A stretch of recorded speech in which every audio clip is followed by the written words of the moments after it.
আসসালামু আলাইকুম প্রিয় দর্শক, সেনাপ্রধান জেনারেল ওয়াকরুজ্জামান মোটামুটি স্পষ্ট করে জানিয়ে দিয়েছেন দ্রুত নির্বাচনের কোনো বিকল্প নেই এবং দেশে এই মুহূর্তে যে প্রশাসনিক এবং রাজনৈতিক নানান বিশৃঙ্খলা চলছে তা থেকে উত্তরণের জন্য রাজনৈতিক সরকারের কোনো বিকল্প নেই। এবং এ কথা তো সত্য যে বর্তমান সরকারের শক্তি হচ্ছে সেনাবাহিনীর সমর্থনের উপরেই বর্তমান অন্তর্বর্তীকালীন সরকার টিকে রয়েছে। সেই জায়গা থেকে সেনাপ্রধান যখন এমন মন্তব্য করেন, সেক্ষেত্রে আমাদের প্রধান উপদেষ্টা কিংবা সরকার আসলে কি করবে? এবং একটু তো স্পষ্ট যে সরকারের পক্ষ থেকে নির্বাচন বিলম্বিত করার নানান ধরনের প্রচেষ্টা চালানো হচ্ছে নানান অজুহাতে। আমরা বরং জেনারেল ওয়াকরুজ্জামান কি বলেছেন সেটা আমরা একটু জেনে আসি, তারপরে না হয় ছোট করে একটু বিশ্লেষণ করা যাবে। প্রথম আলোর একটি সাক্ষাৎকারে প্রশ্ন ছিল সেনাপ্রধানের কাছে, প্রধান উপদেষ্টা সাধারণ নির্বাচনে একটি সময়সীমা দিয়েছেন, এ বিষয়ে কিছু বলবেন। আমরা জানি প্রধান উপদেষ্টা গত কয়েকদিন আগে 16 ডিসেম্বর বিজয় দিবসে জাতির উদ্দেশ্যে দেওয়া ভাষণে তিনি বলেছেন যে 2025-এর শেষার্ধে বা 2026-এর প্রথমার্ধে নির্বাচন হতে পারে। অর্থাৎ প্রথমার্ধ বলতে আমরা 4 ভাগ করলে মার্চ বোঝাতে পারে। এবং সেই জায়গা থেকে সেনাপ্রধান বলছেন দেশবাসী অবশ্যই একটি ভালো নির্বাচন চাই। প্রধান উপদেষ্টা নির্বাচনের সময়সীমা দিয়েছেন, সেটা ঠিক সময়। আমরা অন্তর্বর্তী সরকারের নির্বাচনের রূপরেখা বাস্তবায়নে সব সহযোগিতা করব।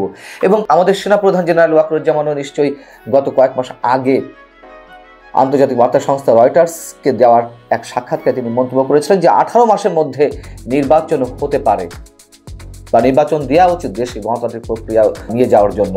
এবং সেই 18 মাসের সঙ্গে কিন্তু মিলে যায় প্রধান উপদেষ্টা যেটি বলেছেন, এবং সেই জায়গা থেকে তো অবশ্যই তিনি সেটিকে সমর্থন করবেন। এবং তিনি নিজেও ধরে নিয়েছেন প্রধান উপদেষ্টার সময়সীমা নিয়ে যে নানান ধরনের গুঞ্জন চলছে। প্রধান উপদেষ্টা প্রেস সচিব আবার বললেন যে জুনের মধ্যে নির্বাচন হতে পারে 2026-এর, সেটা নিয়ে নানান ধরনের ধূম্রজাল।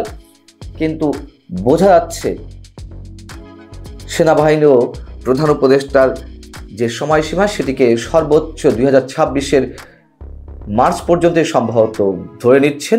তার কারণ জুনের দিকে তো বর্ষাকাল, সেই সময় বাংলাদেশে কখনোই নির্বাচন হয়নি। এর পরবর্তী তার কাছে প্রশ্ন ছিল যে গত 15 বছরের প্রশাসন, পুলিশ, বিচার ও ব্যবসা সহ রাষ্ট্রের নানা ব্যবস্থা ভেঙে গেছে, এটাকে একটা স্বাভাবিক জায়গা আনতে তো সময় লাগবে। জেনারেল ওয়াকার বলছেন এটার জন্য রাজনৈতিক দল ও সরকার লাগবে, রাজনীতিবিদদের এগিয়ে আসতে হবে। রাজনীতি ছাড়া এবং রাজনৈতিক সরকার ছাড়া এটি সম্ভব নয়। এই কথাই তো দেশের প্রতিটি মানুষের মুখে উচ্চারিত হচ্ছে।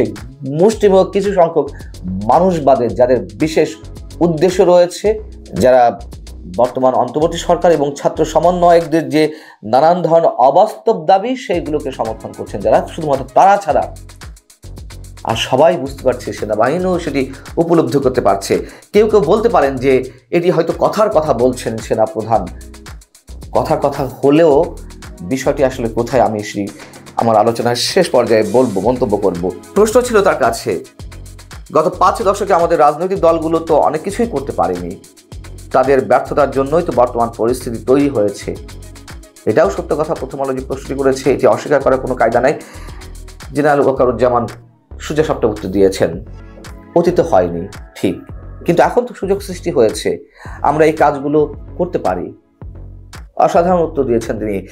এবং রাজনৈতিক দলগুলোর সংস্কারের প্রতিশ্রুতি অতীতেও দিয়েছে, কিন্তু ক্ষমতায় গিয়ে তারা কথা রাখেনি। জেনারেল ওয়াকরুজ্জামান উত্তরে বলছেন যে তারা নিশ্চয় বুঝতে পারছেন এই সমস্যাগুলো প্রয়োজন। সংবিধান সংস্কারের বিষয়টি সামনে আসছে, বিশেষ করে রাষ্ট্রপতি এবং প্রধানমন্ত্রীর মধ্যে ক্ষমতার ভারসাম্য আনা দরকার। এবং অভিজ্ঞতার আলোকে অনেকেই বুঝেছে যে রাষ্ট্রপতি এবং প্রধানমন্ত্রীর মধ্যে ক্ষমতার ভারসাম্য আনা প্রয়োজন। খুবই দুটি সিগনিফিক্যান্ট জায়গায় তিনি ইঙ্গিত করেছেন। একটি হচ্ছে যে সংস্কার বিষয়ে প্রথম আলোর পক্ষ থেকে অনেক ধরনের প্রশ্ন করা হয়েছে, তিনি অ্যাভয়েড করে গেছেন। আপনারা সাক্ষাৎকারটি পড়ে দেখতে পারেন, আমি খুবই সংক্ষিপ্তভাবে আলোচনা করছি। 3 বারের মাথায় যখন তাকে প্রশ্ন করা হলো সংস্কারের বিষয়ে, তখন তিনি বলেছেন যে সংস্কার তো অবশ্যই দরকার, এটি করার প্রয়োজন রয়েছে, কিন্তু তিনি কোনো রাজনৈতিক বক্তব্য দেননি যে এটি রাজনৈতিক দল করবে নাকি বর্তমান সরকার করবে। তার যা উত্তর তা কিন্তু তিনি দিয়ে দিয়েছেন যে এই মুহূর্তে রাজনৈতিক সরকার প্রয়োজন, এবং যে সময়সীমার উল্লেখ করা হয়েছে প্রধান উপদেষ্টার পক্ষ থেকে সেই সময়ের মধ্যে নির্বাচন হলে অবশ্যই ভালো।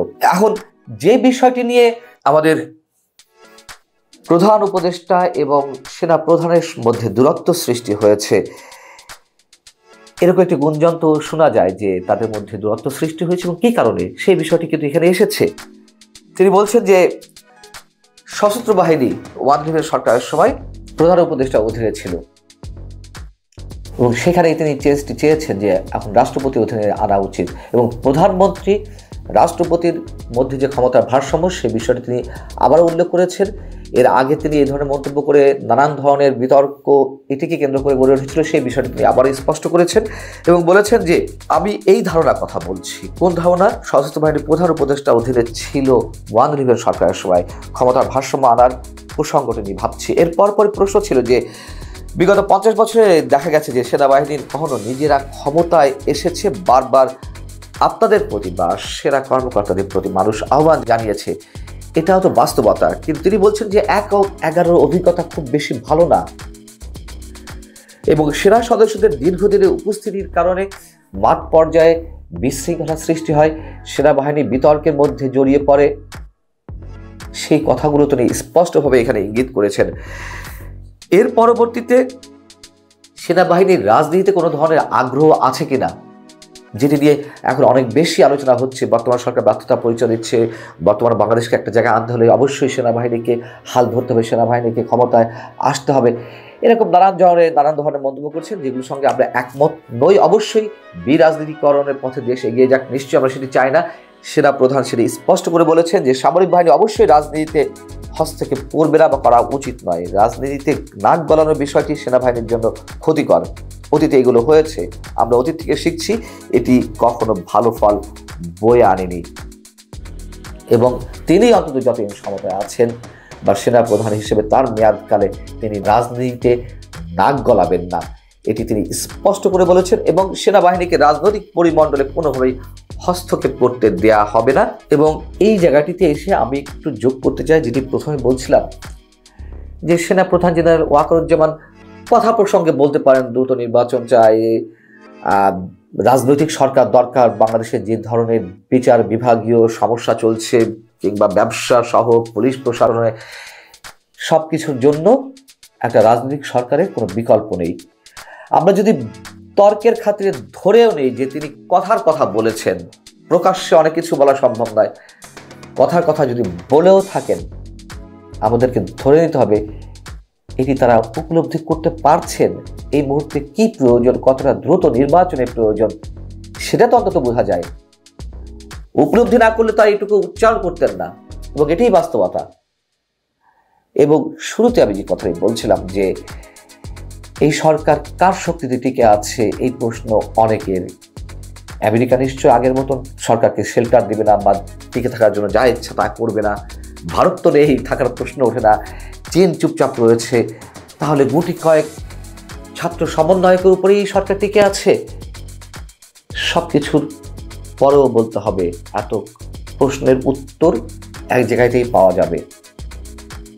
সেনা সমর্থন ছাড়াই এই সরকারের টিকে থাকার কথা নয় এতদিন। এবার যে কদিন টিকে থাকবে আমাদের ধারণা, এটুকু বিশ্বাস করি, সেনাবাহিনী একটা বড় বিপর্যয় থেকে 5 আগস্ট দেশকে উদ্ধার করেছে এবং আগামীতেও সেনাবাহিনী নিশ্চয়ই জনগণ যেদিকে আছে তার পক্ষেই থাকবে এবং জেনারেল ওয়াকারুজ্জামানও নিশ্চয়ই সব কথা স্পষ্ট করে বলে দিয়েছেন। এখন ডক্টর ইউনূস কি করবেন? তার যে উপদেষ্টা রয়েছেন, উপদেষ্টা পরিষদের যে মাস্টার মাইন্ডার রয়েছেন, ছাত্র সমন্বয়কদের যে হুমকি, নানান ক্ষেত্রে সংস্কার ছাড়া নির্বাচন নয়, ফ্যাসিবাদের বিচার ছাড়া নির্বাচন নয়, ডক্টর ইউনূস কি বড় বিপদে পড়ে গেলেন?